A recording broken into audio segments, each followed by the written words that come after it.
रोखठोक, बेधडक आणि नेमक्या घडामोडींचा अचूक वेध घेणारं एकमेव विजनरी बातमीपत्र विन टीव्ही मराठी.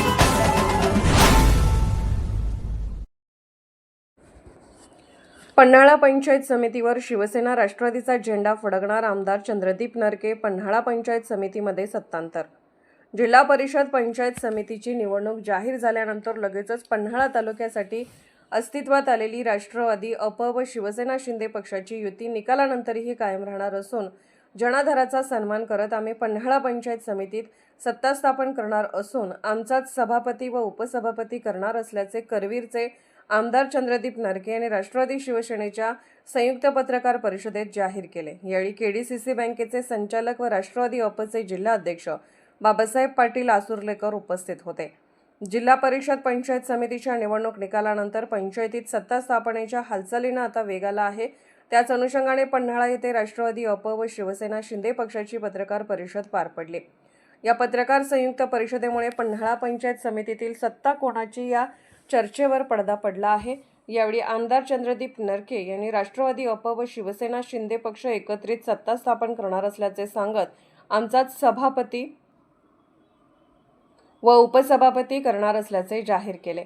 यावेळी सत्तेचे समीकरण कसे असणार, पहिला सभापती कोणाचा होणार या प्रश्नांना उत्तर देताना नरके यांनी आमची युती निवडणुकीनंतर झालेली नाही, ती निवडणुकीतच पूर्वीपासून अस्तित्वात आलेली होती.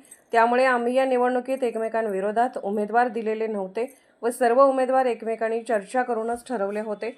त्याचप्रमाणे सभापती व उपसभापती कोणाला असणार याबाबत आम्ही एकत्र बसून चर्चा करून निर्णय घेणार असल्याचे सांगितले. यावेळी राष्ट्रवादी, अप व शिवसेना शिंदे पक्षाच्या जिल्हा परिषद पंचायत समितीत निवडून आलेल्या सर्व नवनिर्वाचित सदस्यांचा सत्कार करण्यात आला.